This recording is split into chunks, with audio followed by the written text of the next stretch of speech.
Okay guys, আমরা আবার শুরু করি। তো আমাদের চ্যাপ্টার 2 শেষ হয়ে গেল।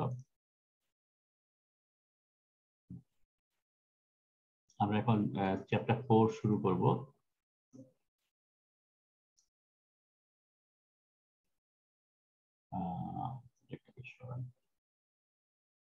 Control alt shift S. Okay, so আমাদের থার্ড চ্যাপ্টার যেটা, সেটা হলো লজ অফ থার্মোডাইনামিক্স। সো আমরা ম্যাথমেটিক্যাল স্টাফ নিয়ে স্টার্ট করা শুরু করছি। আমরা থার্মোডাইনামিক্সকে ম্যাথমেটিক্যালি কিভাবে এক্সপ্লেন করা যায়, ম্যাথমেটিক্যালি ইন্টারপ্রিটেশন কিভাবে করে, সেটাই আমরা শুরু করব। আমাদের প্রথম যেটা পার্ট, সেটা হলো the first law of thermodynamics.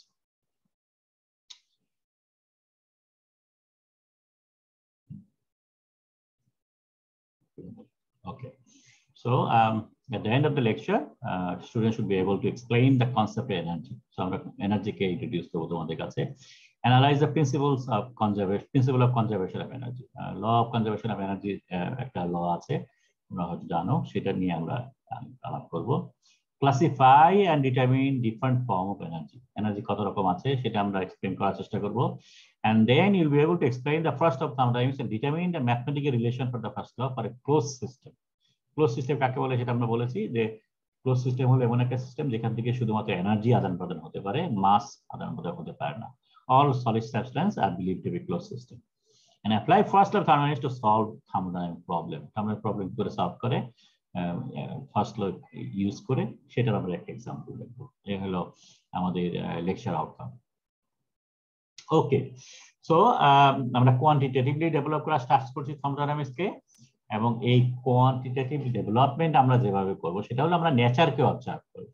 ঠিক আছে, উইল অবজার্ভ নেচার, এবং এই নেচারকে অবজার্ভ করার মাধ্যমে তিনটা ব্যালেন্স ইকুয়েশন, যেগুলোকে আমরা ল বলবো, তিনটা ল আমরা ডেভেলপ করব। ঠিক আছে, by observing the nature of natural process. This equation together with experimental data and information about the process will be used to relate change in the system properties during a change in thermodynamics. তার মানে ব্যাপারটা যেটা দাঁড়াচ্ছে সেটা হলো যে যদি একটা সিস্টেম যদি কোনো প্রসেস ক্যারিড আউট করে, তাহলে পরে এই যে প্রপার্টির যে চেঞ্জ হবে, সেই চেঞ্জগুলো যদি আমি হিসাব কিতাব করতে চাই, তাহলে আমরা কি করব, ওই থার্মোডাইনামিক ইকুয়েশনগুলো ব্যবহার করব। এক্সপেরিমেন্টাল ডেটা কিছু লাগতে পারে, এবং কি প্রসেস ক্যারিড আউট হয়েছে সেই প্রসেস সম্বন্ধে আমাদের কিছু ইনফরমেশন লাগবে। তো এই তিন ধরনের জিনিসগুলো আমরা ইউজ করে একটা সিস্টেমের মধ্যে প্রপার্টি যে চেঞ্জ হলো সেগুলো আমরা ক্যালকুলেট করব। এই হলো আমাদের উদ্দেশ্য। ওকে, থার্মোডাইনামিক ইউজুয়ালি এনার্জি নিয়ে ডিল করে, এবং change in energy or transformation in energy. Energy যেহেতু ক্রিয়েট হয় না, সেই জন্য আমরা শুধু এনার্জি চেঞ্জ আর energy transformation from one form to another, সেগুলো নিয়ে আমরা কথাবার্তা বলি। অ্যান্ড এই সবকিছু based on law of experiment, বা সোজা ভাষায় নেচারকে ফলো করে, নেচার থেকে আমরা এই ল গুলো তৈরি করব, যাতে করে আমরা ম্যাটারের গ্রস বিহেভিয়ারকে আমরা এক্সপ্লেইন করতে পারি বা অ্যানালাইজ করতে পারি। Okay, the laws of thermodynamics are highly condensed expression of broad body of experimental evidence. এমন এই যে আমরা নেচারকে ফলো করছি বা ন্যাচারাল এক্সপেরিয়েন্সকে আমরা ইউজ করছি, ইউজ করে আমরা যে লগুলো ডেরাইভ করছি, লগুলো ভেরি সিম্পল, হাইলি কন্ডেন্সড স্টেটে কিছু এক্সপ্রেশন। ঠিক আছে, এবং এই লগুলো মূলত দুটা ফান্ডামেন্টাল প্রিন্সিপল নিয়ে ডিল করে। একটা হলো কনজারভেশন অফ এনার্জি, একটা হলো ডিগ্রেডেশন অফ এনার্জি। ঠিক আছে, not creation of energy. Energy create হয় না, কনজার্ভ হয়। এনার্জি ওয়ান ফর্ম থেকে ওয়ান ফর্মে চেঞ্জ হয়, and at the same time energy degrade হয়। এনার্জি ক্রিয়েট হয় না, কিন্তু এনার্জি ক্যান বি ডিগ্রেডেড, যেমন একটা প্রসেসে এনার্জি লস হতে পারে। তো আমরা লস নিয়ে আলাপ করবো, এট দ্য সেম টাইম ট্রান্সফার নিয়ে আলাপ করবো।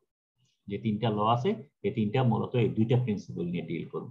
ঠিক আছে, this laws are empirical. Empirical মানে এটা অন্য কোনো ল থেকে ডিরাইভ করা যায় না, ডিরাইভ করা হয় নাই।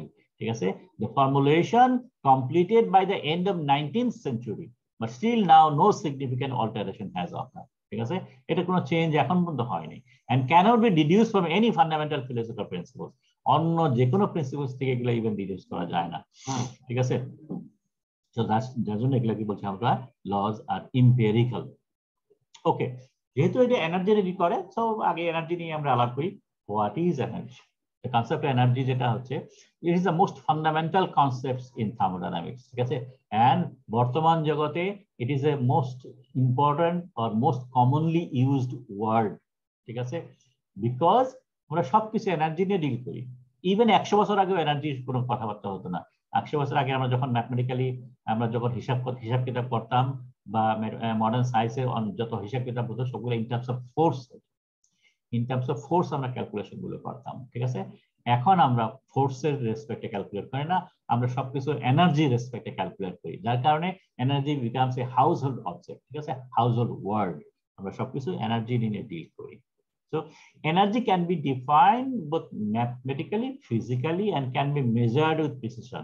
এটাই এনার্জির একটা বিরাট অ্যাডভান্টেজ, যে আমরা এটাকে ভেরি ইজিলি ডিফাইন করতে পারি, প্রিসাইসলি ডিফাইন করতে পারি, by word or and mathematically, দুইভাবেই আমরা এটাকে ডিফাইন করতে পারি। And at the same time with precision এটা আমরা মেজার করতে পারি, ঠিক আছে। That's why energy become so popular. So energy definition Lord Kelvin 1851 এ দিয়েছিল, আমরা সেটাই যদি ইউজ করি।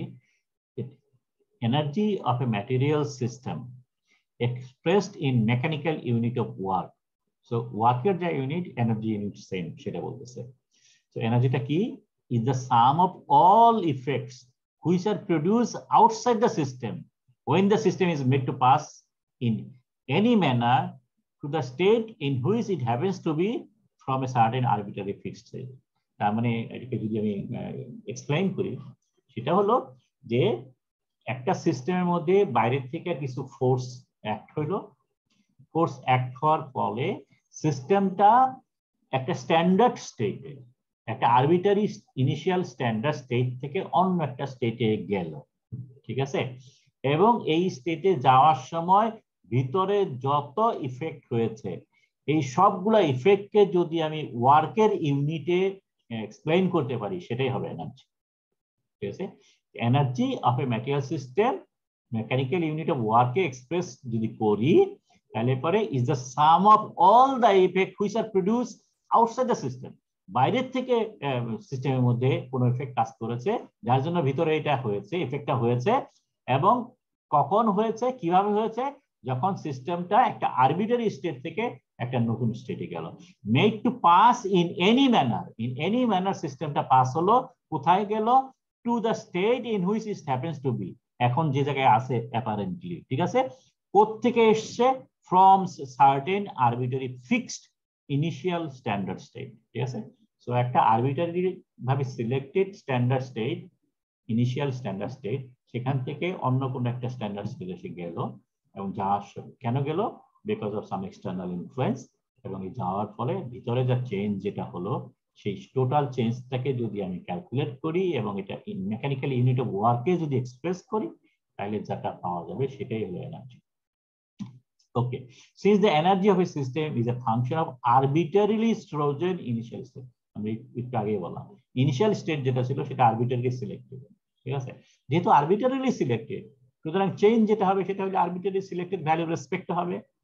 তার মানে আমি কলম যদি ইউজ করি, পেন, সো মনে করো this is arbitrary selected state, এখান থেকে এই পর্যন্ত গেল।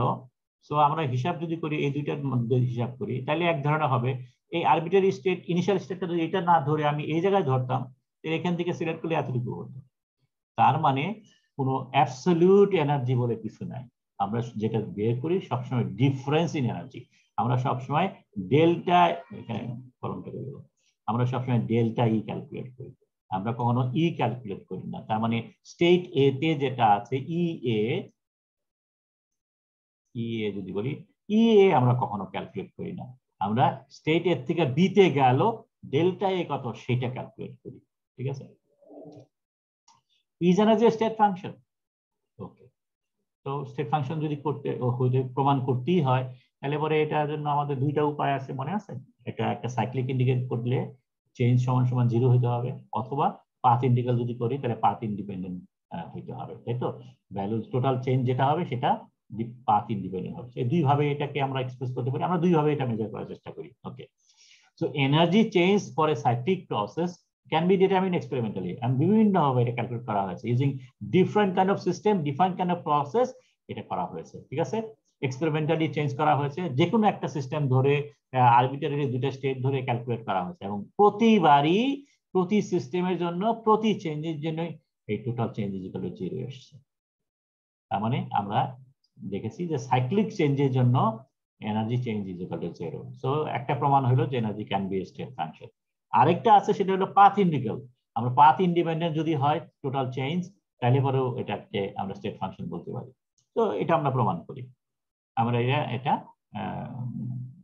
কি বলবো ফিলোসফিক্যালি প্রমাণ করার চেষ্টা করবো। মনে করি যে ওকে, প্রেসার টেম্পারেচার কোঅর্ডিনেটের মধ্যে আমরা দেখাচ্ছি যে একটা সিস্টেম এতে আছে, আমরা এর থেকে এই 1 রাস্তা ফলো করে বিতে যাব, আরেকবার 2 রাস্তা ফলো করে যাব। ঠিক আছে, তো আমরা প্রথমে যেটা করলাম যে change in state via A1B1A, তার মানে এটা করতে হচ্ছে A1B তারপরে B1, সো যে রাস্তা দিয়ে গিয়েছি সেই রাস্তা ফলো করেই ব্যাক করলাম। Is it a cyclic process? বলতে পারবা? Yes sir. কেমনে? Sir total change in energy তো 0 হবে, কারণ সেটা তো পরের কথা। আমি বললাম যে আমি এর থেকে এই রাস্তা ফলো করে বিতে আসলাম, আবার একই রাস্তা ফলো করে এই 1 ফলো করে আবার এতে আসলাম। Is it a cyclic process? আমি একটা সাইক্লিক প্রসেস ক্যারিড আউট করলাম কিনা? অনলি সাইক্লিক প্রসেসের state function change is equal to 0। জি স্যার। সাইক্লিক প্রসেস যদি না হয় তাহলে স্টেট ফাংশনের চেঞ্জ 0 হবে না। তাহলে আমরা যে চেঞ্জটা করলাম সেটার জন্য is it a cyclic process? Yes sir. কেমনে সাইক্লিক প্রসেস হলো? সাইক্লিক প্রসেস কাকে বলে? স্যার তার ইনিশিয়াল এবং ফাইনাল পজিশন সেম হয়ে গেল না? এক্স্যাক্টলি, সাইক্লিক প্রসেস মানে যে সাইকেল হতে হবে, নট নেসেসারি। ঠিক আছে, thermodynamic definition of a cyclic process হলো initial state and final state should be the same. সুতরাং আমরা ইনিশিয়াল স্টেট এতে ছিল, এর থেকে আমরা বিতে আসলাম, আবার ঘুরে ঘুরে এতেই ব্যাক করলাম। ঠিক আছে, তো মনে করো একটা এরকম একটা মেইন রোড আছে, মেইন রোড থেকে একটা সাব রোড আছে। ঠিক আছে, এই সাব রোড যেখানে কালডিসাক বলে, যে রাস্তা আর কোনো জায়গায় ওপেন না, এই রাস্তাটা এটা অনেক বড় একটা রাস্তা, এবং শেষ মাথায় তোমার বাসা, এবং শুক্রবার বা তুমি সকালবেলা মর্নিং ওয়াক করো, তুমি এখান থেকে এই মাথা পর্যন্ত যাও, আবার এখান থেকে ব্যাক করো। ঠিক আছে, তো এটা একটা ওয়ে হতে পারে। অথবা আরেকটা হতে পারে যে এইখান থেকে অনেক দূরে এই মেইন রোড থেকে আরেকটা রাস্তা গেছে, সেটা দিকে তোমার একটা ওকে একটা ইয়ে আছে। এখন তুমি আরেকটা যেটা করতে পারো, সেখান থেকে যে নিয়ে এখান দিয়ে যে এটা ঘুরে আসতে পারো। এটা একটা cyclic process. On the other hand, তুমি যখন এখান থেকে এখানে ব্যাক করলা, এই রাস্তা ফলো করে আসলা, এটা একটা সাইক্লিক প্রসেস, বিকজ তোমার ইনিশিয়াল এবং ফাইনাল স্টেট সেম। তো এখানেও আমরা যেটা করেছি, এর থেকে ঘুরে ঘুরে বিতে গেছি, বি থেকে ঘুরে ঘুরে আবার এতেই ব্যাক করেছি, যদিও সেম রাস্তা ফলো করে গিয়েছি, ডাজন্ট ম্যাটার, যেহেতু ইনিশিয়াল এবং final state same, so it is a cyclic process. এবং চেঞ্জ ইন এনার্জি আমরা যদি এনার্জি স্টেট ফাংশন হয়, তাহলে এটা cyclic process is equal to 0 হবে। ঠিক আছে, আমরা ধরে নিলাম যে okay it is a cyclic process, so তার চেঞ্জ মাস্ট বি 0। যদি তাহলে change in energy A1B plus change in energy B1A, দুইটা পার্টের যোগফল ইজ ইকুয়াল টু 0 হবে। দুইটা যদি যোগফল 0 হয়, তাহলে একটা আরেকটা নেগেটিভ হবে, সো এটা সমান সমান মাইনাস অফ দিস ওয়ান।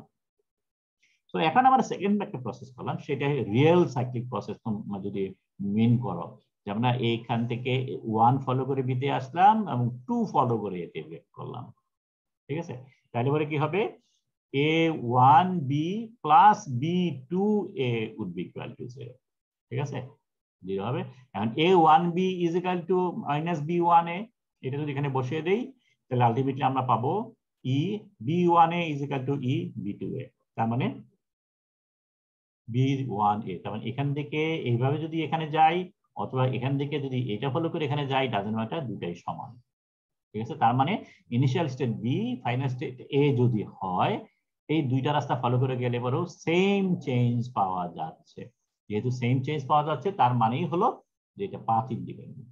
তো এই দুই ভাবেই আমরা দেখলাম যে একটা স্টেট ফাংশন প্রমাণ করার জন্য যে দুইটা প্রসেস আমরা একটু আগে শিখেছি, দুইটা প্রসেস অ্যাপ্লাই করেই আমরা দেখলাম যে স্টেট ফাংশনের যে ক্যারেক্টারিস্টিক আছে সেটা ফলো করে। সুতরাং আমাদের বলতে কোনো বাধা নাই যে state energy is a state function. So Das energy is a state function. সেটা গেল। এনার্জি বিভিন্ন ধরনের ইউনিট আছে। এট the same time energy is an extensive property. Extensive property কাকে বলে? Those property which depends on size. যত বড় হবে এনার্জি তত বেশি হবে। ছোট সিস্টেম হলে এনার্জি কম হবে, বড় সিস্টেম হলে এনার্জি বেশি হবে। ঠিক আছে? এবং একটা বড় সিস্টেমকে যদি আমি কয়েক টুকরায় ভাগ করি তাহলে total energy would be equal to small টুকরাগুলোর এনার্জির যোগফল। So this is called extensive property. তো এটাকে জুলসে কনভার্ট করা ইউজ করা যায়। ক্যালোরি ইউনিট হতে পারে, সিসি অ্যাটমসফিয়ার মানে কিউবিক সেন্টিমিটার অ্যাটমসফিয়ার হতে পারে, মিটার কিউব অ্যাটমসফিয়ার হতে পারে, বিটিইউ হতে পারে, ওয়াট হতে পারে। সো ডিফারেন্ট ইউনিটে কনভার্ট করা যায়। মোস্টলি আমরা জুলস ইউজ করব এবং ক্যালোরি ইউজ করব, এবং অঙ্ক করার স্বার্থে মাঝে মাঝে আমরা সিসি অ্যাটমসফিয়ার ইউজ করব। আমরা এগুলো পরে দেখব। এবং কনভার্সন ইউনিট আছে, এবং আমরা এগুলো ইউজ করবো না পরবর্তী পর্যায়ে। আর আর কাকে বলে চিনো? হোয়াট ইজ আর?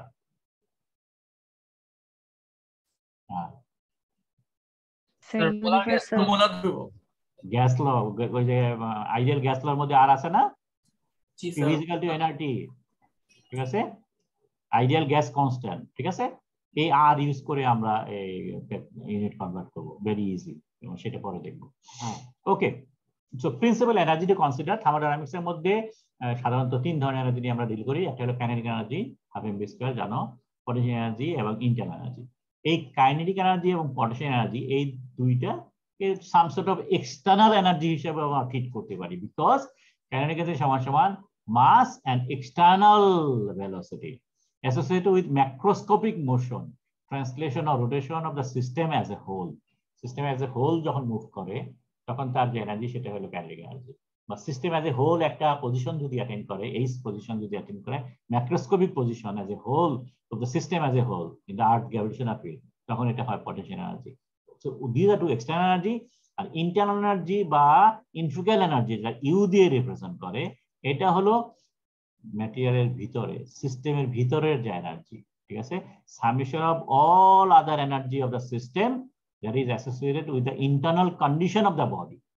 মানে ইন্টারনাল কাইনেটিক এনার্জি হতে পারে, ইন্টারনাল পটেনশিয়াল এনার্জি হতে পারে, অন্য কোনো এনার্জিও হতে পারে ডিউ টু ম্যাক্রোস্কোপিক মোশন। এখানে ছিল ম্যাক্রোস্কোপিক মোশন, এটা হতে পারে ম্যাক্রোস্কোপিক, মানে অ্যাটমগুলার মুভমেন্টের কারণে ভিতরে যে এনার্জি ডেভেলপ করে সেগুলো হলো ইন্টারনাল এনার্জি। তো মেইনলি থার্মোডাইনামিক্সে যত ফর্মুলা আছে কেবলমাত্র ইন্টারনাল এনার্জি নিয়ে ডিল করে, এই দুটো খুব একটা আলাপ করা হয় না, তবে আমরা ইজিলি এটাকে ইনকর্পোরেট করতে পারি টু দ্য ইকুয়েশন, আমরা দেখব। Okay, so thermodynamics mainly focus the changes in internal energy of the system at rest on the external energy convert করতে পারি। Okay, so energy and its conservation, এটা আমরা জানি laws of conservation of energy বলে একটা কথা আছে। এটা বলে যে total energy of an isolated system. What is isolated system? Isolated system হলো যে সিস্টেম এবং সারাউন্ডিংস দুইটা আইসোলেটেড, এর এনার্জি অন্য কোথাও যেতে পারবে না, অন্য কোথাও থেকে এনার্জি আসতে পারবে না, মাসও আসতে যেতে পারবে না। So that is isolated. থার্মোফ্লাস্কের ভিতরে সিচুয়েশন যেটা সেটা, which is the sum of all external and internal energy is constant though it may change from one to another. তার মানে সোজা ভাষায় হলো যে একটা সিস্টেমের যে এনার্জি আছে ইট ইজ কনস্ট্যান্ট। ঠিক আছে? কিছু আদান প্রদান হতে পারে কিন্তু এনার্জি কখনো ক্রিয়েট হয় না, এনার্জি কখনো ডিস্ট্রয় হয় না। এখানে এটা মিন করছে ডিউরিং দ্য প্রসেস। তাইলে যেহেতু এনার্জি ক্রিয়েট হয় না, এনার্জি যেহেতু ডিস্ট্রয় হয় না, according to this conservation energy, এটা দুইটাই হতে পারে, ট্রান্সফর্ম হতে পারে, ট্রান্সফার হতে পারে অ্যাক্রস দ্য বাউন্ডারি। সিস্টেমের ভিতর এনার্জি ট্রান্সফর্ম হতে পারে, মনে করো পটেনশিয়াল এনার্জি থেকে কাইনেটিক এনার্জি, অথবা কেমিক্যাল এনার্জি থেকে মেকানিক্যাল এনার্জি, এই সমস্ত ঘটনা হতে পারে। এবং বাউন্ডারির ভিতর দিয়ে এনার্জি ট্রান্সফার হতে পারে, সিস্টেম থেকে সারাউন্ডিংসে গেল, সারাউন্ডিংসকে সিস্টেমে আসলো। সো এই ধরনের ঘটনা ঘটতে পারে। সো এইটা এক্সপ্লেন করতে পারবা কিনা বলো দেখি। List the kind of energy conservation involved in using arm and hand to turn the page of a book. একটা বইয়ের পাতা উল্টানোর যে ঘটনাটা, এই সময় এনার্জির ট্রান্সফরমেশন কিভাবে হয়, এনার্জি কনজারভেশন কিভাবে হয় বলতে পারবা? তো প্রথমে এনার্জি আসতেছে কোত্থেকে এবং 2 নম্বর এনার্জিটা কিভাবে ট্রান্সফার হচ্ছে। স্যার আমাদের মানে হাতের মাসল থেকে আসতেছে। হাতের মাসেল এনার্জি কই পাইলো? স্যার বেসিক্যালি ওটা তো কেমিক্যাল এনার্জি থেকে, আমরা যেটা খাবার কেমিক্যাল থেকে এনার্জি কই পাইলা? খাবার থেকে। খাবার থেকে, ওকে। তার মানে তুমি প্রথম কিছু খেয়েছো, which is chemical energy. Chemical এনার্জিটা কি তাহলে? তারপরে প্রথমে কি ট্রান্সফার হবে? স্যার ওইটা তো মেইনলি মেকানিক্যাল এনার্জি হিসেবে ট্রান্সফার হয়, যেটা ট্রান্সফার হয় আমরা যখন পেজ উল্টাই, একই সাথে একটা কাইনেটিক এনার্জি এবং কিছু পটেনশিয়াল এনার্জি হিসেবে ট্রান্সফার হয়। ওকে, ফিলোসফিক্যালি চিন্তা করো, তোমার হাত যে মুভমেন্ট করতেছে, এটা কে মুভমেন্ট করাইতেছে? স্যার স্যার বুঝলাম না কোশ্চেনটা। এই যে তুমি যে হাত হাত উঠাইতেছো নামাইতেছো, এটা কে করতেছে? তুমি করতেছো, বুঝলাম ব্যাপারটা, কিন্তু which part of body is controlling this thing? Brain. Brain brain. করতেছে। তো ব্রেন করে কি করে? ব্রেন তো এনার্জি পেতে হবে। জি স্যার, সিগন্যাল দেয়। ওকে, এখন সিগন্যাল শব্দটা সিগন্যাল। বের করলাম। সিগন্যাল আসলো কোত্থেকে? স্যার সিগন্যাল ব্রেন থেকে তুমি কিন্তু আসছে। অনেকগুলো বলে ফেলছো অলরেডি, এখন এগুলোকে খালি তুমি সিস্টেমেটিক্যালি সাজাও। প্রথমে তুমি খেয়েছো, so chemical energy stored in food, সেটা প্রথমে ইলেকট্রিক্যাল এনার্জি কনভার্ট হচ্ছে। জি স্যার। ইলেকট্রিক এনার্জি কনভার্ট হওয়ার পরে সেটা তোমার ব্রেনে সিগন্যাল দিচ্ছে, ঠিক আছে? এবং সেই সিগন্যালটা তোমাকে ট্রান্সমিট হচ্ছে থ্রু হ্যান্ড, তোমার হাতের মধ্যে মাসেলে, ঠিক আছে? এই মাসেলের মধ্যে কেমিক্যাল চেঞ্জ হবে, আবার কেমিক্যাল চেঞ্জের মাধ্যমে তোমার মাসেল গুলো কন্ট্রাক্ট করবে, এক্সপ্যান্ড করবে, এবং এই কন্ট্রাক্ট এক্সপ্যানশন যখন করবে তখন এই কেমিক্যাল এনার্জিটা আবার মেকানিক্যাল এনার্জিতে কনভার্ট হবে। এই মেকানিক্যাল এনার্জি কনভার্ট হলে পরেই তোমার এই হাতটা তখন একটা ফর্কের মতো কাজ করবে, তখন সে ধরতে পারবে এবং গ্র্যাভিটেশনাল ফোর্সের এগেইনস্টে সে কাজ করবে, ঠিক আছে? So this is how energy is কি বলবো এটাকে ট্রান্সফার ডিউরিং এ প্রসেস, ঠিক আছে? সিস্টেমের মধ্যে এই ধরনের ভাবে ট্রান্সফার হতে পারে। তার মানে সোজা ভাষায় system energy can be converted to and ফ্রো from one form to other. Okay, now let us talk about first law. ঠিক আছে, এখানে একটু খেয়াল করো, আমরা থার্মোডাইনামিক্সকে ক্লাসিফাই করেছিলাম, মনে আছে? একটা হলো ইঞ্জিনিয়ারিং থার্মোডাইনামিক্স, যারা মেকানিক্যাল ইঞ্জিনিয়াররা যারা যেটা পড়ে, আর আমাদের ম্যাটেরিয়ালস ইঞ্জিনিয়ার যারা, তাদের মধ্যে এই first law of thermodynamics difference আছে, সেন্টেন্সের মধ্যে বা উদ্দেশ্যের মধ্যে ডিফারেন্স আছে, ঠিক আছে? তো ওরা ফার্স্ট ল যেভাবে এক্সপ্লেন করে আমরা সেভাবে এক্সপ্লেন করি না, ঠিক আছে? তো এই ম্যাটারটা একটু মনে রাখবা। সেই জন্য যখন বই ফলো করো, কোনো বই যদি ফলো করতে চাও, প্লিজ প্লিজ প্লিজ কোনো মেকানিক্যালের বই ফলো করবা না, ঠিক আছে? ইঞ্জিনিয়ারিং থার্মোডাইনামিক্স নামে অথবা বইয়ের নাম শুধু থার্মোডাইনামিক্স, সে সমস্ত বই কখনো ইউজ করবা না, ঠিক আছে? তাহলে তোমার সাথে মিলবে না। তোমাকে অবশ্যই materials thermodynamics or chemical thermodynamics, এই দুইটা বইয়ের কোনো একটা বই ইউজ করতে হবে।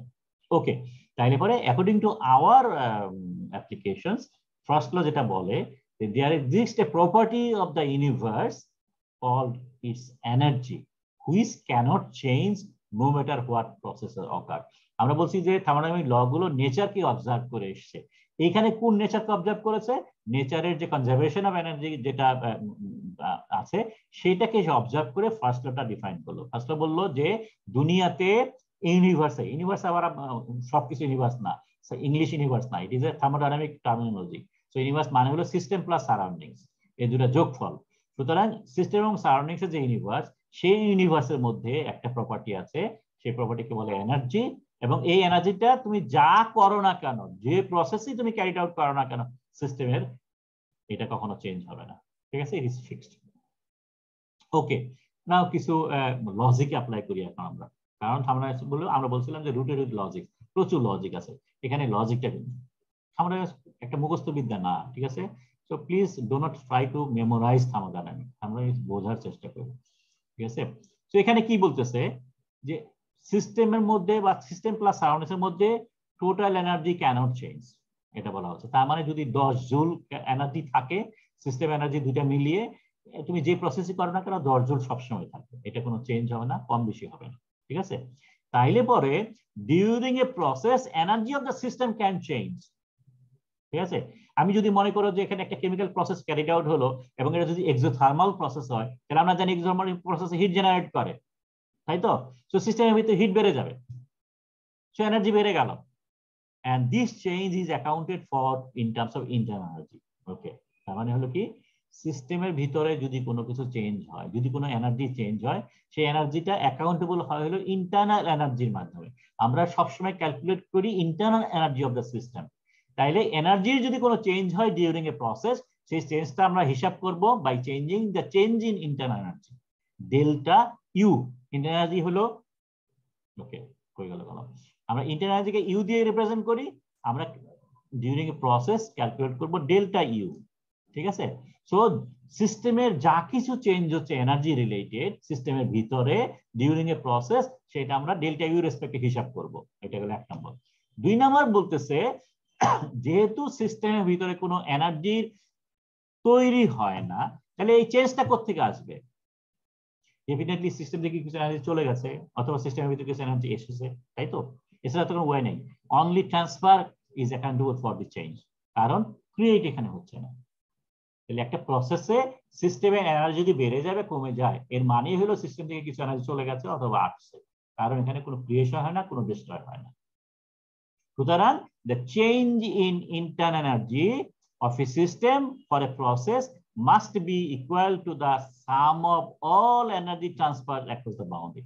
So total change এখানে যা আমি হিসাব করব সিস্টেমের ভিতরে, এটা অবশ্যই বাউন্ডারি ভিতর দিয়ে যত এনার্জি আসছে গেছে সবগুলোর যোগফল। বুঝা গেছে? ওকে, আমরা এটা ডায়াগ্রামের মধ্যে আবার এক্সপ্লেইন করি। সো মনে করো this is our system. So এই ব্র্যাকেট ইট ইজ বাউন্ডারি, ঠিক আছে? এটা বাউন্ডারি, এটা হলো সিস্টেম, এবং সিস্টেমের ইন্টারনাল এনার্জি হলো ইউ। এটা ইনিশিয়াল কন্ডিশনে আছে। এখন প্রসেস ক্যারিড আউট হলো, প্রসেস ক্যারিড আউট হওয়ার পরে 3 ধরনের এনার্জি সাধারণত ভিতরে আসতে যেতে পারে, ঠিক আছে? একটা এনার্জি হলো heat flows into the system, যেটা হিটকে কিউ দিয়ে রিপ্রেজেন্ট করে। সো হিট ফ্লোজ, তার মানে হিট ভিতরে আসলো, ঠিক আছে? 2 নম্বর হলো mechanical work done on the system, on the system. Heat flows into the system, non mechanical work done on the system, ঠিক আছে? অন দ্য সিস্টেম মানে কি? সিস্টেমের ভিতরে, ঠিক আছে? অ্যারোটা ভিতরের দিকে। Work done, mechanical work done on the system, ভিতরের দিকে। নন মেকানিক্যাল মানে কি? শুধু প্রেসার রিলেটেড যে ওয়ার্ক আছে সেটা হলো মেকানিক্যাল ওয়ার্ক, আর এই প্রেসার রিলেটেড ওয়ার্ক ছাড়া বাকি যা সবগুলোকে বলে নন মেকানিক্যাল ওয়ার্ক, এবং যেটাকে ডাব্লিউ প্রাইম দিয়ে রিপ্রেজেন্ট করে। ডাব্লিউ দিয়ে ওয়ার্ক রিপ্রেজেন্ট করে, কিউ দিয়ে হিট রিপ্রেজেন্ট করে, আর ডাব্লিউ প্রাইম দিয়ে নন মেকানিক্যাল ওয়ার্ক রিপ্রেজেন্ট করে। তাহলে আমরা এখানে যে 3 ধরনের এনার্জি আদান প্রদান হতে পারে অ্যাক্রস দ্য বাউন্ডারি, সবগুলাই ভিতরে ঢুকালাম, ঠিক আছে? সবগুলা যেহেতু ভিতরে ঢুকালাম, তাহলে চেঞ্জ হিসাব করা আমাদের জন্য ভেরি ইজি। এখানে সাইন কনভেনশনটা ইম্পর্টেন্ট, বিকজ এক এক বইয়ে এক এক ধরনের কনভেনশন ইউজ করে। ইঞ্জিনিয়ারিং এর থার্মোডাইনামিক্সের সাথে যদি কনসিডার করি, মেকানিক্যালরা যেটা করে সাধারণত প্র্যাকটিক্যাল সেন্সে যেটা বলে সেটা হলো একটা সিস্টেমের ভিতরে কিছু এনার্জি আসবে এবং সিস্টেম কিছু কাজ করবে। Piston cylinder assembly for example, পিস্টনের মধ্যে কিছু এনার্জি দেব, যেমন এই যে কম্বাসন ইঞ্জিন, গাড়ির যে ইঞ্জিন যেগুলো আছে, যেখানে কি হচ্ছে ফুয়েল বার্ন হচ্ছে, বাতাস এবং ফুয়েলে ইগনিশন হচ্ছে, ফুয়েলটা সেই জন্য গ্যাস জেনারেট করছে, সাডেনলি এক্সপ্যান্ড করছে, এই এক্সপ্যানশনের মাধ্যমে পিস্টনটা সরে যাচ্ছে, এবং পিস্টনটা সরে যাওয়ার সময় পিস্টনের সাথে বিভিন্ন ধরনের অ্যারেঞ্জমেন্টের মাধ্যমে এই চাকা ঘুরতেছে, ঠিক আছে? সো আমরা এই যে গ্যাসটা যে এক্সপ্যান্ড করলো, সেই এক্সপ্যানশন এনার্জি, সেই এনার্জিটাকে আমরা মেকানিক্যাল এনার্জিতে কনভার্ট করি। সো তার মানে কিছু এনার্জি ভিতরে দিলাম, সিস্টেম কিছু কাজ করলো, তার মানে সবসময় কাজ বেরিয়ে গেল। যেহেতু এটাই ন্যাচারাল ট্রেন্ড, সেই জন্য ইঞ্জিনিয়াররা, মেকানিক্যাল ইঞ্জিনিয়াররা ডাব্লিউর সাইন পজিটিভ ধরে বাইরে যাওয়াটা, ঠিক আছে?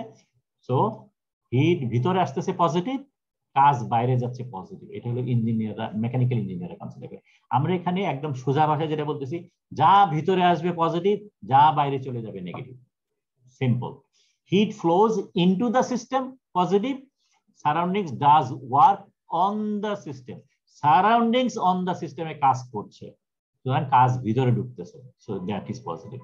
উল্টাটা মানে যেগুলা বাইরে চলে যাবে সিস্টেম থেকে, বাইরে চলে যাওয়া মানে হলো নেগেটিভ, ঠিক আছে? তাইলে পরে এখন আমরা ফার্স্ট ল কিভাবে লিখবো? ফর এ ক্লোজ সিস্টেম, মানে মাসের সাথে কোনো কথাবার্তা নেই, মাস ইজ কনজার্ভ, ভিতরে আছে, মাসে কোনো আদান প্রদান হচ্ছে না, শুধু এনার্জির আদান প্রদান হচ্ছে across the boundary. Having a finite process, finite process কাকে বলে? যে একটা সিগনিফিকেন্ট চেঞ্জ হয়েছে হুইচ ইজ মেজারেবল, যার জন্য আমরা ডেল্টা শব্দটা ইউজ করতে পারছি, ঠিক আছে? ডেল্টা মানে হলো সামথিং ফাইনাইট, ক্যালকুলেটেবল একটা ভ্যালু, ঠিক আছে? ফাইনাইট একটা ভ্যালু। সো সো তাহলে change in internal energy which is defined by delta U, সেটা হলো যত এনার্জি ভিতরে ঢুকেছে, কিউ ভিতরে ঢুকেছে definitely is plus Q, W ভিতরে ঢুকেছে so it is plus W, W prime ভিতরে ঢুকেছে so is plus W. So this is our first law of thermodynamics for a finite process and for closed system. So U is equal to, change in U is equal to Q plus W prime. সোজা, very simple. আমরা বলেছিলাম যে loss গুলো হলো very simple কতগুলো expression, তো এখানেও যেটা বোঝা যাচ্ছে ভেরি সিম্পল একটা এক্সপ্রেশন, এনার্জি গুলো ভিতরে ঢুকেছে সেগুলোর যোগফল হলো টোটাল চেঞ্জ। এখন এটাকে আমি এক্সট্রাপোলেট করতে পারি। এক্সট্রাপোলেট কি, যে এই যে তিনটা এনার্জি ভিতরে ঢুকলো, এই তিনটা এনার্জি ভিতরে ঢোকার ফলে ইন্টারনাল এনার্জি চেঞ্জ হয়েছে, এক্সটার্নাল এনার্জিও চেঞ্জ হয়েছে। এক্সটার্নাল এনার্জি কি, সেটা হলো এটার external kinetic energy, external potential energy. So আমরা বলতে পারি যে আমরা প্রথমে শুধু এইটুকুর কথা বলেছিলাম, এখন হয়েছে কি এই তিনটা এনার্জি আসার ফলে ইন্টারনাল এনার্জি চেঞ্জ হয়েছে, এক্সটার্নাল এনার্জি চেঞ্জ হয়েছে। সুতরাং আমরা বলতে পারি ডেল্টা কেই মানে change in kinetic energy plus change in potential energy plus change in internal energy, এই তিনটার যোগফল ইজ ইকুয়াল টু যত এনার্জি ভিতরে এসেছে সিস্টেমের ভিতরে। বেসিক্যালি আমরা হিসাব যেটা ফার্স্ট ল যেটা, সেটা হলো একটা অ্যাকাউন্টিং হিসাব কিতাব, কত ভিতরে আসলো এবং যার ফলে কত চেঞ্জ হলো, সোজা হিসাব, ঠিক আছে। সো আমরা যদি চাই, ইচ্ছা করলে আমরা কাইনেটিক পটেনশিয়াল এনার্জি ক্যালকুলেট করতে পারি, কিন্তু আমরা নরমালি কাইনেটিক পটেনশিয়াল এনার্জিকে ইগনোর করি, আমরা শুধু ইন্টারনাল এনার্জি নিয়েই কথা বলতে বলি। স্যার ইয়েস স্যার এখানে স্যার কাইনেটিক আর পোটেনশিয়াল এনার্জির ব্যাপারটা স্যার একটু বুঝি না, সেগুলো কি ইন্টারনাল এনার্জির মধ্যে ইনক্লুডেড না স্যার? ইন্টারনাল এনার্জির মধ্যে কাইনেটিক এনার্জি আছে, half MV square, same formula, ঠিক আছে। কিন্তু ওইখানে ইন্টারনাল এনার্জি বলা হয় যে প্রতিটা অ্যাটমের এনার্জি। আমরা বলছিলাম যে সিস্টেমের ভিতরে বিলিয়নস অফ অ্যাটম আছে, এই প্রতিটা অ্যাটমের যে কাইনেটিক এনার্জি, প্রতিটি অ্যাটমের যে ইন্টারনাল এনার্জি, সেগুলো হলো সরি পটেনশিয়াল এনার্জি, সেগুলোর যোগফল হলো ইন্টারনাল এনার্জি। কিন্তু সিস্টেম অ্যাজ এ হোল যদি মুভ করে, সিস্টেম অ্যাজ এ হোল তার একটা ভেলোসিটি আছে, সিস্টেম অ্যাজ এ হোল সে উপরে উঠে গেছে, তখন তার এক্সটার্নাল পটেনশিয়াল এনার্জি হবে, এক্সটার্নাল কাইনেটিক এনার্জি হবে, as well as internal kinetic energy, internal potential energy হবে, ঠিক আছে। জি স্যার। সেই জন্য আমরা সাধারণত এক্সটার্নাল কাইনেটিক এনার্জি ধরি না, আমরা বলি না যে কিছু এনার্জি দেওয়ার ফলে সিস্টেমটা দৌড় দিচ্ছে, ঠিক আছে। আমরা বলি সিস্টেমের ভিতরে চেঞ্জ হয়েছে, বাইরের চেঞ্জটা আমরা তখন বলি না। সেই জন্য শুধুমাত্র আমরা এই ডান দিকের টার্মটা ইউজ করি। তো এটা হলো ফাইনাইট প্রসেস। যদি ইনফাইনাইট প্রসেস হয়, তার মানে অল্প পরিমাণ এনার্জি এসছে এবং অল্প change, infinite energy infinite change, সেটা যদি হিসাব করি তাহলে আমরা এই সেম ফর্মুলা লিখি, du is equal to delta q plus delta w prime, ঠিক আছে। সাইন কনভেনশন লেখালেখি কোনো ভুল যেন না হয়, ঠিক আছে। ফর্মুলা লেখাটা তোমাকে অবশ্যই ঠিক মতো বুঝতে হবে। খালি this is the finite process. So delta মানে ফাইনাইট চেঞ্জ, তার মানে ইন্টিগ্রেশন করার পরে ডেল্টা হবে। du এটা হলো ইনফাইনাইট চেঞ্জ, ঠিক আছে। এই ডিউটাকে যদি ইন্টিগ্রেট করি বিটুইন স্টেজ 1 এবং স্টেজ 2, তখন আমরা পাবো ডেল্টা ইউ, ঠিক আছে। এটা হলো ফর্মুলা। এটা হলো ইনফাইনাইটেসিমাল চেঞ্জ, এটা হলো ফাইনাইট চেঞ্জ। যখন ফাইনাইট চেঞ্জের কথা বলবো তখন কিউ ফাইনাইট হবে, ডাব্লিউ ফাইনাইট হবে, ডাব্লিউ প্রাইম ফাইনাইট হবে। এবং ফাইনাইট ভ্যালুগুলো সাধারণত কিউ হিসেবে লেখে, ডাব্লিউ হিসেবে লেখে। কিউর বেলায় ডেল্টা ইউজ করা হয় না, ঠিক আছে। ডেল্টাটা শুধুমাত্র স্টেট ফাংশনের বেলা রাখে। দিস আর প্রসেস ভেরিয়েবল, মনে আছে? হিট এবং ওয়ার্ক এটাকে বলে প্রসেস ভেরিয়েবল, আর ইউটা হলো state variable. So all state ভেরিয়েবলের চেঞ্জ লিখতে গেলে ডেল্টা ইউজ করতে হয়। প্রসেস ভেরিয়েবল কেবলমাত্র আমরা দুইটাই ইউজ করবো, এগুলোর মধ্যে ডেল্টা ইউজ করতে হয় না। শুধু কিউ মানে ফাইনাইট কিউ, শুধু ডাব্লিউ মানে ফাইনাইট ডাব্লিউ, ঠিক আছে। যদি ইনফাইনাইট হয় তাহলে কিভাবে লেখে? এই ডেল্টা ইউজ করে, ঠিক আছে। এই ডেল্টা লেখা হয় for process variable, delta Q delta W, ঠিক আছে।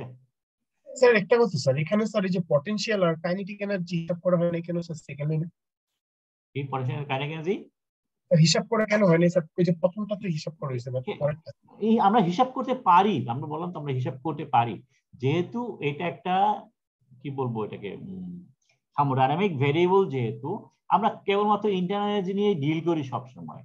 থার্মোডাইনামিক্স এইটাই একটা প্রসেস, থার্মোডাইনামিক্স এভাবেই তৈরি করা হয়েছে যার কারণে। কিন্তু আমরা ভেরি ইজিলি এটা তৈরি করতে পারি, এটা হিসাব করার কোনো ব্যাপারই না যদি আমার এই ভ্যারিয়েবলটা জানা থাকে। মনে করো 1 কেজি কপার আছে, 1 কেজি কপারের মধ্যে আমি সার্টেন যদি এনার্জি এবং ফোর্স অ্যাপ্লাই করি, এই কপারটা মুভ করে যদি মনে করো এখানে এই জায়গায় চলে যায়, এবং এই জায়গায় চলে যদি 3 সেকেন্ডে চলে যায় বা কোনো একটা সময়ের মধ্যে চলে যায়, তাহলে আমরা কাইনেটিক এনার্জি হিসাব করতে পারবো হাফ এমভি স্কয়ার হিসাব করে। এটা মাস যদি জানি, এটা ভেলোসিটি কত হয়েছে সেটা যদি জানি, হাফ এমভি স্কয়ার বের করতে পারবো। এবং এটা কত হাইটে চেঞ্জ হলো সেই হাইটটা যদি জানি, তাহলে এমজিএস বের করতে পারবো। মানে আমি এটা বের করতে পারলাম, এটা বের করতে পারলাম, এবং ইউ বের করতে গেলে পরে এটা যদি বের করি, কিউ ডাব্লিউ যদি জানি, তাহলে এটা চেঞ্জ করতে পারবো। ঠিক আছে? তো এটা সবই অ্যাকাউন্টিং হিসাব কিতাব, এবং তুমি কোনটা নিবা সেটা তোমার উপর ডিপেন্ড করে। তুমি যদি এটাকে ইগনোর করো, ওকে ইগনোর করলাম, যদি ইগনোর না করো ফাইন, ইগনোর করলাম না, বাট আই ক্যান ক্যালকুলেট ইট। তখন আমি এই ফর্মুলা লিখবো। যদি আমি ইগনোর করি, তাহলে আমি শুধু এই তিনটে রেসপেক্টে লিখবো, সিম্পল। ওকে, সাইন কনভেনশন যেটা বলতেছিলাম, ডেল্টা হলো টোটাল চেঞ্জ হবে প্রপার্টি, আর এই বাকি তিনটাই হলো ইনফাইনিটেসিমাল চেঞ্জের ব্যাপার। ঠিক আছে?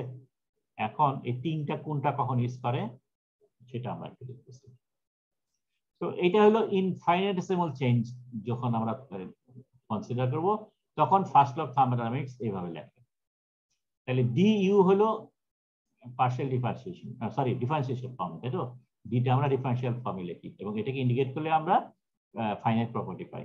সো যত স্টেট ফাংশন আছে সেগুলা পার্শিয়াল ভ্যালু ক্যালকুলেট করতে লিখতে গেলে ডি লিখতে হয়, স্মল ডি। এবং যত প্রসেস ভেরিয়েবল আছে তার পার্শিয়াল ডিফারেন্সিয়েশন লিখতে গেলে পরে এই টার্মটা ডেল্টাটা লিখতে হয়। ঠিক আছে? সুতরাং তুমি কখনোই d U is equal to d Q plus d W এটা যদি লেখো হবে না। ঠিক আছে? কারণ কিউর আগে ডি হয় না, কিউর আগে হবে ডেল্টা, ছোট হাতের ডেল্টা। এটা হলো ছোট হাতের ডেল্টা, এটা হলো বড় হাতের ডেল্টা। বড় হাতের ডেল্টা কখন আসে? যখন আমি এই ডিইউ কে ইন্টিগ্রেট করব, তখন আমি পাবো delta, delta U. So delta এটা হবে হলো ফাইনাইট প্রসেসের জন্য ইন্টিগ্রেশন করার পরে, এটা হলো ডিফারেন্সিয়েশন প্রসেসের জন্য বা ইনফারেন্সিবল প্রসেসের জন্য, এটাও ইনফারেন্সিবল প্রসেসের জন্য, কিন্তু এটা ফর প্রসেস ভেরিয়েবল। দুইটা লেখার কারণ আছে। কারণটা হলো যে এই স্মল ডি যেটা আছে, এই ডির একটা ম্যাথমেটিক্যাল প্রপার্টি আছে, তার মানে এটাকে ইন্টিগ্রেট করা যায়। একটু আগে আমরা দেখলাম ডি ইউর কে ইন্টিগ্রেট করলে পরে ডেল্টা ইউ পাওয়া যায়। কিন্তু ডেল্টা কিউ যেটা আছে, সরি ডেল্টা কিউ যেটা আছে, এটাকে ইন্টিগ্রেট করলে পরে কখনোই কিউ পাওয়া যাবে না। ঠিক আছে? So this is not that value because এই ডেল্টার ম্যাথমেটিক্যাল প্রপার্টি নাই, এটা ম্যাথমেটিক্যালি এটাকে ইন্টিগ্রেট করা যায় না। সো প্রসেস ভেরিয়েবলের ডিফারেন্সিয়াল ফর্ম যেগুলা, সেগুলোকে ইন্টিগ্রেট করা যায় না, যার জন্যই আমরা এটা আলাদাভাবে লিখেছি। এটাকে ডেল্টা দিয়ে লিখেছি, এটাকে ডি দিয়ে লিখেছি। ডি দিয়ে লিখলে এটাকে ইন্টিগ্রেট করা যায়, ডেল্টা দিয়ে লিখলে ইন্টিগ্রেট করা যায় না। ওকে, সো এটা do not have mathematical property. তাইলে এই যে এখানে আরেকটা তাহলে পাওয়া হলো যে আমরা ফাইনালি ডিইউ যেটা সেটা স্টেট ফাংশন, বাকি এখানে তিনটাই process variable, this are process variable. তাহলে প্রসেস ভেরিয়েবল যোগ করে আমরা একটা স্টেট ভেরিয়েবল পাচ্ছি। ঠিক আছে? স্টেট ফাংশন পাথ ডিপেন্ডেন্ট না, ডিপেন্ডেন্ট না, কিন্তু এগুলো সবই পাথ ডিপেন্ডেন্ট। এই হলো দুটো তফাৎ। এবং আরেকটা হলো এই যে ফার্স্ট ল অফ থার্মোডাইনামিক্স যেটা, এটা কেবল মাত্রই কি বলে এটাকে অ্যাকাউন্টিং পারপাসের জন্য, কত ভিতরে আসলো এবং তার ফলে কত চেঞ্জ হলো সেটা হিসাব। কিন্তু আমি তাহলে এই ডিইউটা ক্যালকুলেট করব কি করে?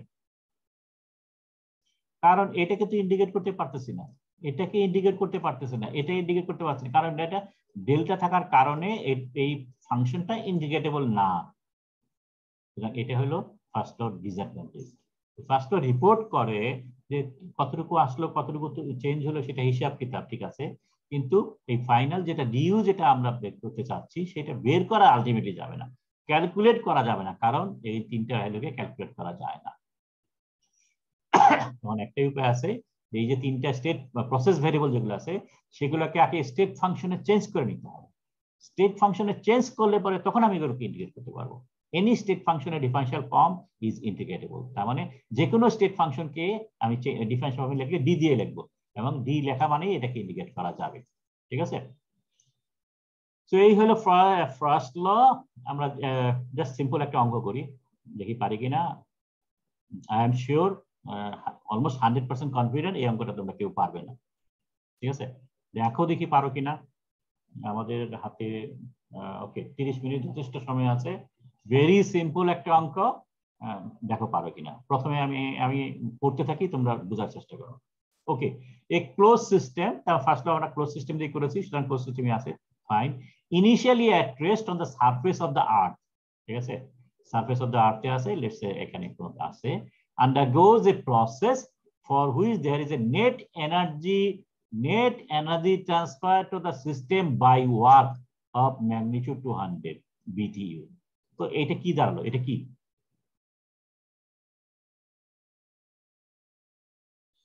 একটা সিস্টেমের কি হলো, there is a net energy transfer to the system, তার মানে সিস্টেমের মধ্যে কিছু এনার্জি আসলো বাই ওয়ার্ক, যেটা সমান সমান হলো 200 BTU। তাহলে 200 BTUটা কি?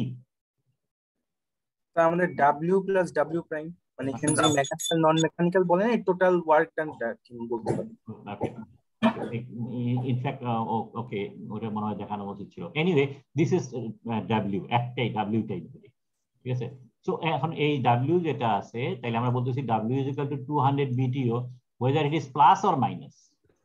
সো এটা work done on the system না?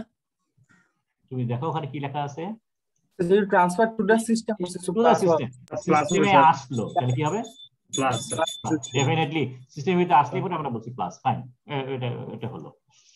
পরবর্তী বলছে আরেকটা বলছে, during the process there is a net heat transfer of energy from the system to its surroundings of 30 BTU। তাহলে 30 BTUটা কি? হ্যাঁ, কিউ হবে, কিউ হবে। ওকে ফাইন, এটা মাইনাস হবে, এইটা মাইনাস হবে যেহেতু সিস্টেম থেকে চলে গেছে, তাই তো? Energy from the system to the surroundings, তার সিস্টেম থেকে সারাউন্ডিংস চলে গেছে, so it is minus 30 BTU। Fine, এবং এটা হিট যেহেতু বলেছে, সুতরাং এটা কিউ হলো। সো কিউ প্লাস ডাব্লিউ দুইটাই দেওয়া আছে। নন মেকানিক্যাল ওয়ার্কের কথা এখানে বলে নাই। তুমি এখানে যে ওয়ার্ক বলছো মনে করতেছো দুটো যোগফল, আসলে নন মেকানিক্যাল ওয়ার্ক থাকলে এটা স্পেসিফিক্যালি বলা থাকে। ঠিক আছে, সেই জন্য আমরা এটা ওয়ার্ক ডাব্লিউটাই ধরলাম। ওকে, at the end of the process the system has a velocity of 200 feet per second। খেয়াল করো, system has a velocity, তার মানে system as a whole has a velocity 200 feet per second at an elevation of 200 feet, তার মানে 200 fit উপরে উঠে গেছে। তো সিস্টেম ইনিশিয়ালি এখানে ছিল, সে এখানে চলে গেছে, এই হাইটটা হলো 200 ফিট, এবং সে একটা ভেলোসিটি গ্যাদার করেছে 200 ফিট পার সেকেন্ড। সো এই দুইটা দিয়ে আমি কি করব? ইন্টারনাল এনার্জি না স্যার, এটা সিস্টেমের potential energy plus potential energy. Velocity তার মানে ইট ইজ এ কাইনেটিক এনার্জি হিসাব করার জন্য লাগবে, এবং এটা হলো পটেনশিয়াল এনার্জি হিসাব করার জন্য লাগবে সিস্টেমের অ্যাজ এ হোল। আমরা ডেল্টা কে ই ডেল্টা পি যেটা বলেছিলাম, তার মানে সোজা ভাষায় যদি বলি যে সিস্টেমের ভিতরে 200 BTU হিট আসছে, 30 চলে গেছে, এটা ওকে, এটা হলো ডান পাশের হিসাব, ফর্মুলার ডান পাশের দুইটা ভ্যালু, আর বাম পাশে ইন্টারনাল এনার্জি কিছু চেঞ্জ হয়েছে, এক্সটার্নাল এনার্জিরও কিছু চেঞ্জ হয়েছে। এক্সটার্নাল এনার্জি চেঞ্জ হয়েছে কি করে বুঝবো, সেটা হলো কিছু ভেলোসিটি হয়েছে, কিছু হাইটের চেঞ্জ হয়েছে। ঠিক আছে, মাস অফ দা সিস্টেম অলরেডি দেওয়া আছে, লোকেশন গ্র্যাভিটি জি ভ্যালু দেওয়া আছে, ইন্টারনাল এনার্জি হিসাব করতে হবে। তাহলে আমাদের ফর্মুলাটা জানা আছে, তো ফর্মুলাটা হলো কেই, তাই না? কেই যেটা, আচ্ছা আমরা পরের পাতায় চলে যাই। So this is our formula, delta U is equal to KE plus P, Q plus W by W prime। W prime এটা দেওয়া নাই, এটা 0 হয়ে যাবে। P এর জন্য কিছু ভ্যালু দেওয়া আছে, P এর জন্য কিছু ভ্যালু দেওয়া আছে, Q plus W এগুলা ভ্যালু অলরেডি দেওয়া আছে, তোমাকে এইটা বের করতে হবে। ঠিক আছে, তো 5 মিনিট সময় দিলাম, বের করো দেখি পারো কিনা, করো।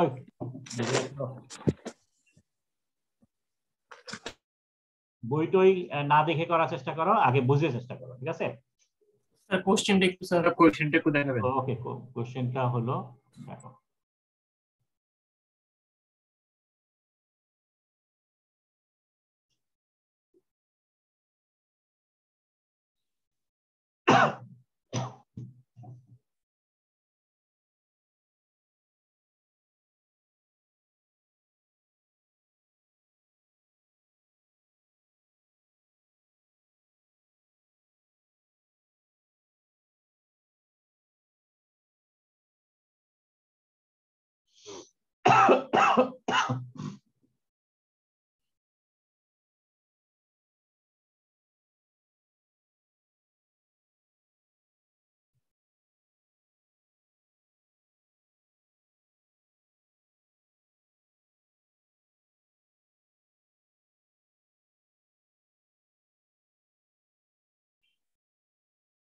স্যার কনভার্সনের যে একটা ইয়া ছিল স্যার, ওই টেবিলটাতে একটু যাবেন।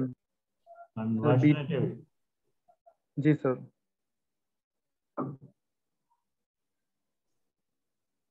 এটা জি স্যার, থ্যাংক ইউ।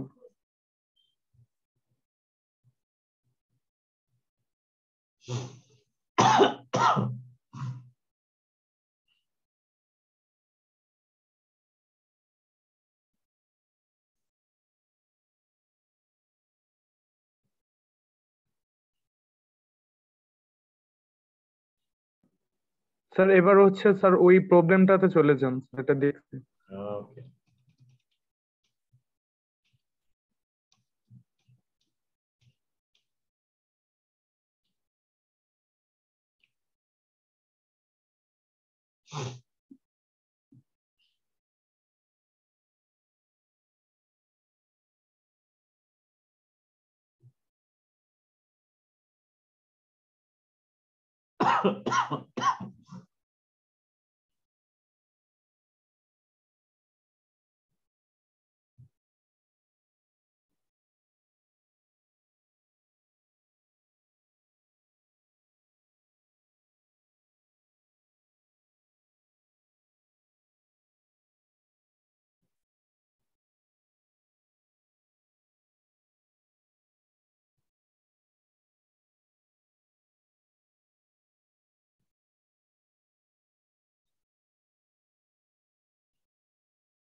পেয়েছ?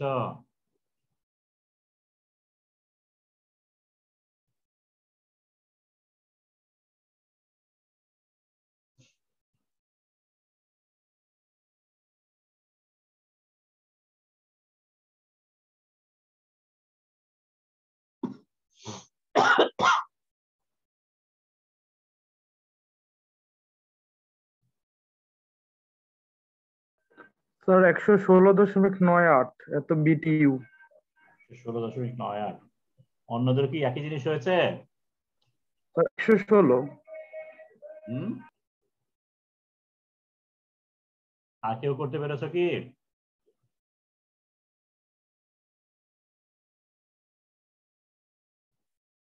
একশো 16 খুব সম্ভব হয়েছে। ওকে, আমরা অঙ্কটা দিকে যাই। তো তাহলে গিভেন প্যারামিটার যেটা আছে, কিউ হলো -30 বিটিইউ, ডাব্লিউ হলো 200 বিটিইউ, আর ডাব্লিউ প্রাইম বলে কোনো এখানে প্যারামিটার দেওয়া নেই, সো এটা 0।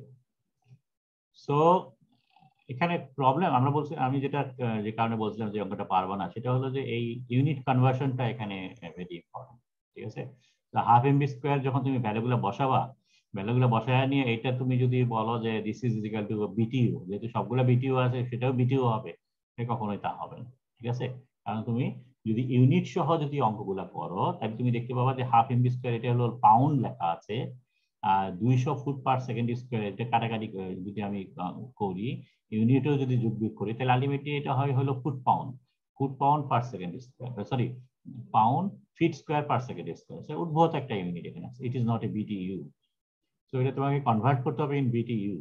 ঠিক আছে, তো বিটিইউ কনভার্ট করতে গেলে পরে এক নম্বর হলো যে পাউন্ড ফুটের নিতে হবে। বিটিইউ মানে হলো 778 ফুট পাউন্ড।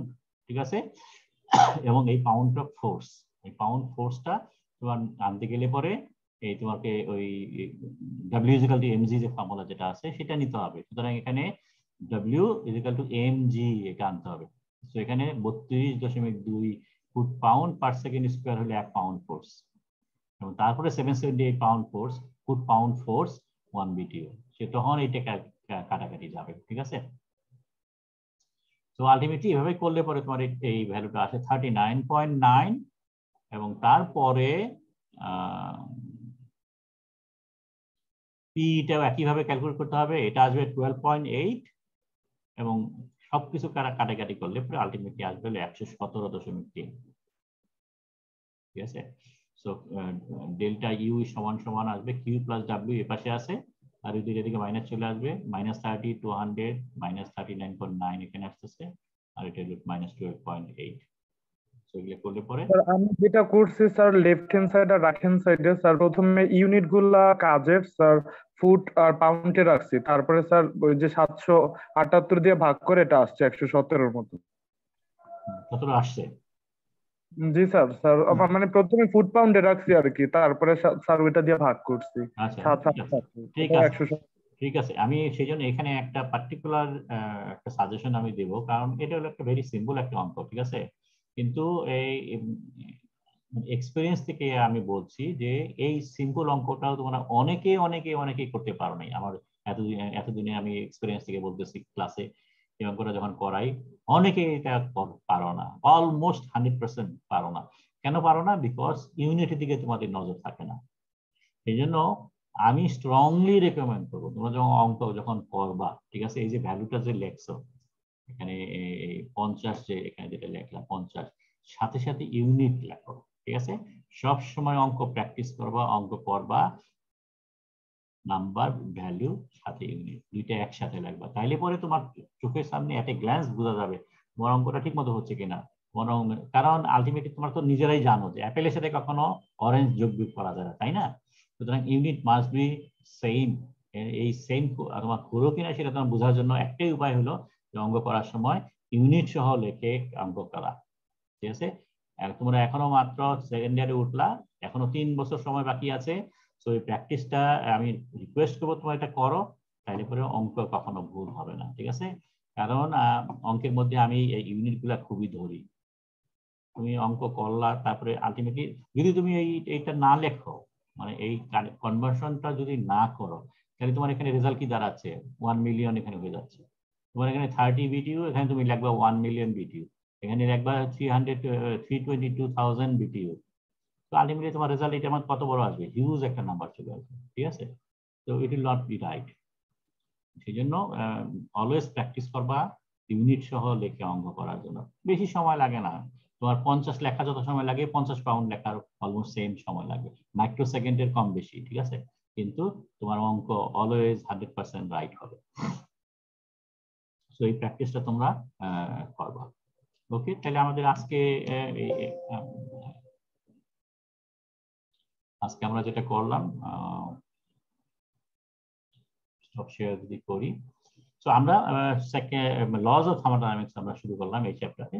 আমরা এই থার্মোডাইনামিক্স এনার্জিটাকে ডিফাইন করেছি, এনার্জি এটা স্টেট ফাংশন, সেটা আমরা প্রমাণ করার চেষ্টা করেছি। Sorry, and then first law আমরা ডিসকাস করেছি। ফার্স্ট ল যেটা বলেছি যে এটা নেচারের যে একটা ইম্পর্টেন্ট অবজারভেশন, যেটা যে lodge of conservation of energy, সেখান থেকে আমরা বলছি এনার্জি ইজ কনজার্ভ, তার রেসপেক্টে একটা ফার্স্ট ল চলে এসছে, এবং এটা ম্যাথমেটিক্যালি আমরা এটাকে এক্সপ্লেন করেছি এবং থার্মোডাইনামিক্যালি এটাকে, ফিলোসফিক্যালি এটাকে এক্সপ্লেন করার চেষ্টা করেছি, ঠিক আছে। তো এই হলো আমাদের ফার্স্ট ল। নেক্সট ক্লাস থেকে আমরা second law of thermodynamics discuss করব। Okay, any question? তোমাদের বলো স্যার। লাস্ট লেকচারের রেকর্ডিংটা কি দেওয়া যাবে? হ্যাঁ, আমি দিয়ে দেবো, আজকে দিয়ে দেবো, দুটো একসাথে দিয়ে দেবো। চ্যাপ্টার উইক 1 এর দেওয়া হয়েছে তো। আর অ্যাসাইনমেন্টের যে একটা কোশ্চেন ছিল, একটা না একটা স্যার, ওইটা কোথায় দেওয়া হয়েছে? এটা আজকে দেবো, যেহেতু আজকে 2টা ক্লাস হয়েছে, 2টা ক্লাসের এটা আমি আজকে পাঠাবো। আচ্ছা স্যার, ঠিক আছে স্যার। স্যার বিটিইউ এর ইউনিটটা একটু ব্যাখ্যা করা যাবে? BTU, yes sir. বিটিইউ হলো 778 ফুট পাউন্ড বলি তো, ফুট পাউন্ড আসলে না, ফুট পাউন্ড ফোর্স, ঠিক আছে। সো ফুট পাউন্ড ফোর্স মানে তোমার এটা হলো তোমার ওয়ার্ক যদি বলি ফোর্স ইনটু ডিসটেন্স না। Yes sir, yes sir. Force into distance যদি হয় তাহলে ফুট তো ডিসটেন্স, তাহলে ফোর্স কোনটা? পাউন্ড। পাউন্ড ফোর্স থেকে ফোর্স হতে পারে না, পাউন্ড তো মাস। यस স্যার, মাস। তখন আমাকে আনতে হবে W = mg। Yes sir. W হলো ফোর্স, এম হলো মাস। তার মানে ওই মাসটাকে ফোর্সে নিতে গেলে পরে জি দিয়ে গুণ করতে হবে। Yes sir. ওকে ওকে, আজ আমি যেটা বলতে চাচ্ছিলাম সেটা হলো যে তোমাদের কন্ডিশন বলে দেওয়া আছে আমাদের যে প্রথম 4th উইকে কোনো ক্লাস টেস্ট নেওয়া যাবে না, ঠিক আছে? সুতরাং আমরা একদম ইমিডিয়েটলি ফার্স্ট উইক 5th উইকের মধ্যে প্রথম ক্লাস টেস্ট নেব, এবং সেটার জন্য আমরা বলেছিলাম যে chapter 2 and chapter 3 will be the syllabus, ঠিক আছে? চ্যাপ্টার 2 আমরা শেষ করে ফেলেছি এবং চ্যাপ্টার 3টা হয়তো আগামী 3টা বা 4টা লেকচারে আমরা শেষ করব, ঠিক আছে? তো রিকোয়েস্ট করবো তোমরা পড়াশোনা শুরু করো, ঠিক আছে? এবং আবার বলি, থার্মোডাইনামিক যদি রেগুলার পড়াশোনা না করো একদম বিপদে পড়বা, মাথায় আকাশ ভেঙে পড়বে। বলো স্যার, অ্যাসাইনমেন্টটা স্যার কোথায় জমা দিব? আমাদের অ্যাসাইনমেন্টটা আমার ইয়েতে জমা দিবা, অথবা টিমসেও জমা দিতে পারো, কোনো অসুবিধা নেই। আমি টিমসে তাইলে একটা করি, অ্যাসাইনমেন্ট তৈরি করে দেই, না হলে পরে টিমসে একটা অ্যাসাইনমেন্ট ক্রিয়েট করলে সুবিধা হয় আমাদের। ওকে ফাইন, ডিল, আজকে তৈরি করে দেব, কোনো অসুবিধা নেই, ঠিক আছে? স্লাইড গুলো কি দিয়ে দিবেন আজকে?